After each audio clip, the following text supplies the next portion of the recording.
Alright, what's going on, everyone? Welcome back to the channel. Monday, July 19th, we had 12 games going on in the MLB yesterday. We're going to run through all of them.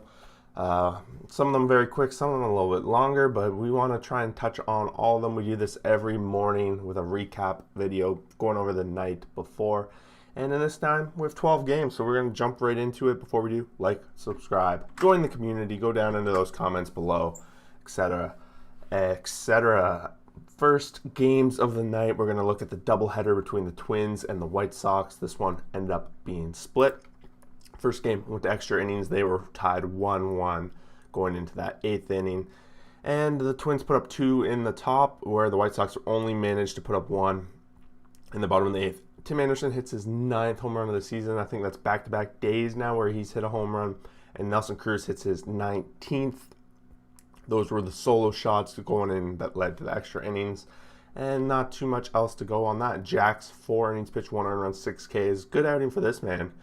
Bringing that ERA down a little bit to 7.48. And Lance Lynn goes the whole 7, 1 earned run and 4 Ks. Ends up having the bullpen come in and they get the loss. In the second game, we have the White Sox 5, Twins 3, and the Twins were on their way to winning this one. They were up 3-2 going into the bottom of the 9th when the rookie Sheets comes up to the plate, hits a nice 3-run bomb off Berrios, who they tried to extend to pretty much pitch the complete game, and they fell short in that manner. Berrios goes 6, 5 earned runs and 8 Ks. They didn't even get an out in that 7th inning before giving up that home run. So whether this affects his trade value going forward, and it's unclear, but I think at this point we're all fairly certain that Berrios is on the trade block heading into the trade deadline. Lopez on the White Sox was 3, 1 earned run and 3 Ks. Abreu hitting his 17th home run. Moncada his 7th, and Sheets getting his 5th. That is the walk-off. Garver for the Twins has a 2 home run game, and that puts him up to 10, but it's not enough as the Twins fall short and they split the double header. Nationals 18, Marlins 1, and believe it or not, the Nationals they're trying to edge their way back into it. Every time people start to count them out, they go on a little bit of a heater, and in this one, they're up 10-0 after 2, and even adding more in the 5th and a 6th spot in the 7th. They're just piling on the runs. It feels like the Nationals have been a part of some crazy high-scoring games lately, especially when they were playing the Padres. What was it, last week or whatnot? Juan Soto leading the way with 3 hits, 5 RBIs. He had a 2 home run night, his 16th of the season. Josh Bell his 13th, Barria his 1st, Turner his 18th, and even John Lester joined the party in this one, hitting his 4th career home run and his 1st of the season. Juan Soto, ever since the home run derby, he's been saying like that home run derby has fixed his swing. So believe it or not, that's shocking. It came shocking to me because most of the time you hear about the home run derby destroying people's swings, but in this case, he's talking about it fixing his swing. Lester goes 7, 0 earned runs, 7 Ks in a home run. Maybe he should be on the front page, but giving it to Juan Soto, and Detweiler does the 1 inning, 8 earned runs, giving up 4 home runs in that 1st inning, all solo shots. But nonetheless, Red Sox 13, Blue Jays 4, and this series coming into the Blue Jays had a chance to really make up some ground on the Red Sox. For the most part, the Red Sox have had their number throughout the series, but they've played each other fairly close. Ross Stripling, got beat around in the 1st inning for 8 runs, and then in the 2nd inning, the bullpen gives up even a couple runs themselves, and the Jays find themselves in 11-0 hole after 2 innings. And when you have an 11-run deficit against the Red Sox, you're probably not going to win, because at the very least they're at a couple runs, and that's exactly what happened, ending 13-4. Duran, his 1st, Renfroe, his 14th. Kike Hernandez hit 2 home runs in this one. He's up to 13. Devers joined the party with 23, and Santana hits his 4th. So overall, what are we looking at? We're looking at like 7 home runs, 6 home runs for the Red Sox, and their offense really popped off. Kevin Biggio hits the 1 solo home run for the Blue Jays. Of note, we have Springer having a 3-hit night, so his average is starting to creep up slowly but surely. Biggest game of the night. This one was this one was fireworks. Mets 15, Reds 11, back and forth. If you saw the graph of the projected percentage to win the game, it went from Reds like 97 back up, down, up, down, up, down, all game long. The Mets, top of the first, took a 3-0 lead. Reds answered immediately back with 4 of their own to take a 4-3 lead, and even added 3 runs in that second inning to make it 7-3. The Mets did not go away though. Like, the Mets added 3 in the fourth, 1 in the fifth to make this one 7-7. And this is where I joined the game and started watching and couldn't stop. The Reds took a lead, the Mets took a lead, the Reds tied it, and then extra innings were crazy, and it came down Kevin Pillar hitting a nice 3-run bomb for the Mets. What was it? A pinch hit, right? So Pete Alonso leading the way, 18th home run of the season. McNeil his 4th. Conforto in there hitting 2. And Domingo Smith hits his 10th. We got McCann hitting 1, and Pillar hitting 1 as well. So overall, what do we have? 5, 6, 7 home runs the Reds gave up. And again, it's the bullpen that actually had a lead for the Reds and fell apart. Pretty unfortunate, but the Reds really needed to start winning some of these games. So we'll see if they can bounce back today. Hopefully they can do that. But Reds fall a little bit short. Now they're only 2 games above 500 and probably 5.5, 6 games back of the wild card now. Orioles 6, Rays 1. Don't look now, but the Orioles are on a 3-game winning streak. And now they're even topping things up by beating the Rays. Baltimore 2 runs in the first, added 4 in the 6th to take a 6-0 lead. Tampa Bay does add 1 innocent run in that bottom of the 6th. Yarbrough goes 5.2, 6 earned runs, 5 Ks. A little rough outing for him, but Watkins for the Orioles, 6 innings pitched, 1 earned run, 7 Ks. I gotta admit, I don't know too much about Spencer Watkins, 28-year-old now, a couple starts. He has a 1.65 ERA. Gonna keep my eye on him because of all the Orioles starters these days, it seems to be doing some of the best work.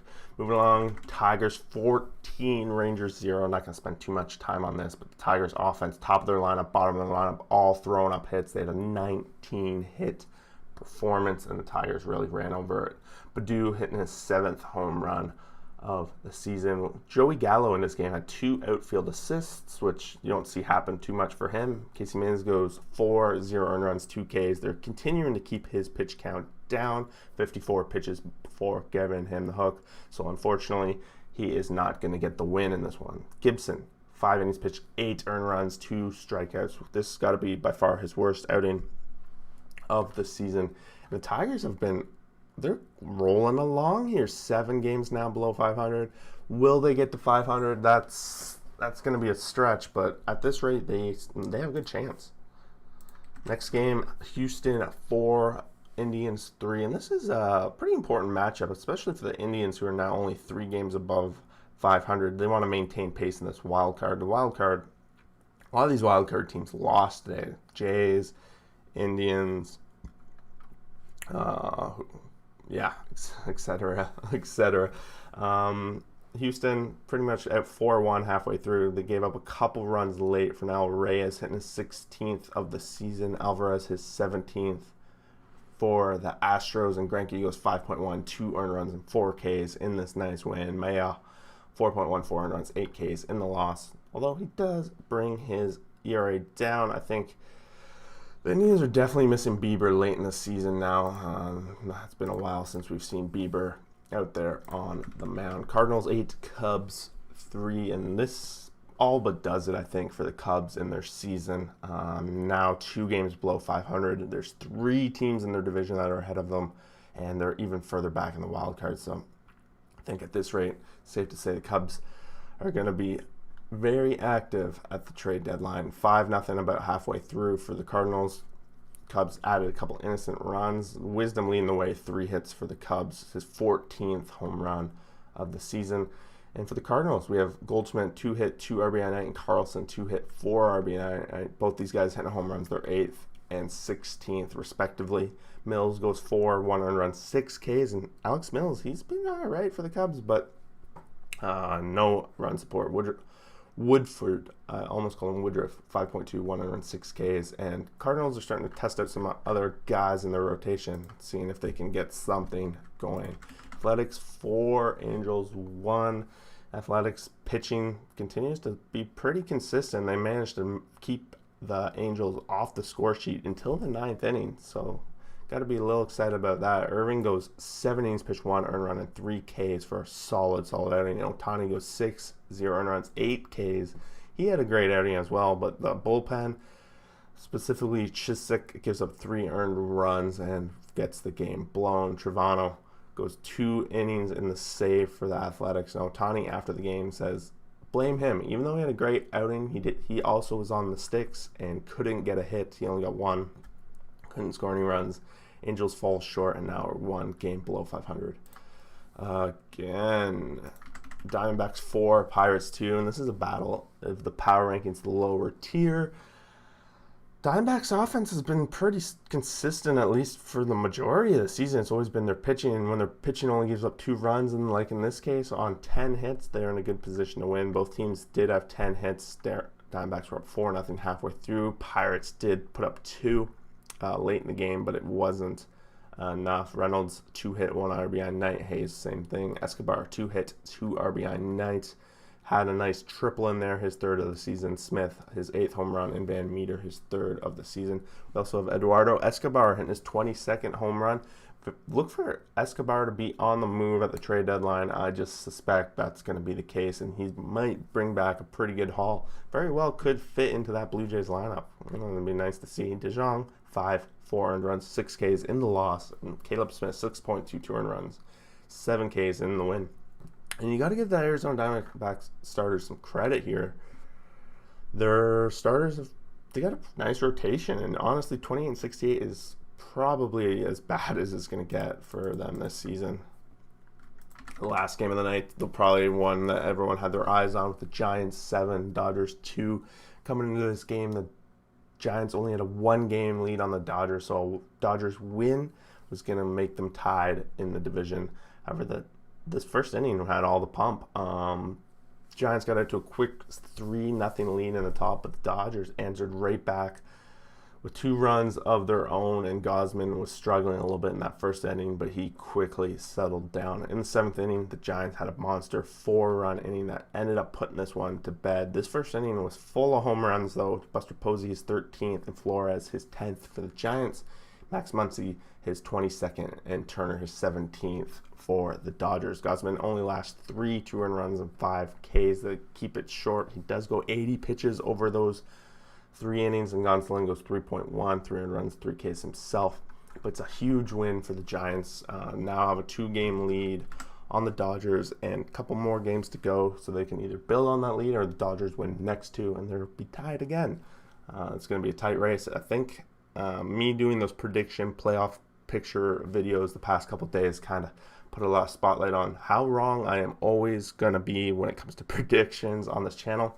If you're into hockey, we did a nice expansion draft podcast that's going to go up later today as well, going over each and every team, who they're kept, and who we suspect they're going to be taken. So if you're like hockey, watch out for that. Otherwise, we'll see you tomorrow for the next baseball video. Have a good day, everyone. We will see you guys next time.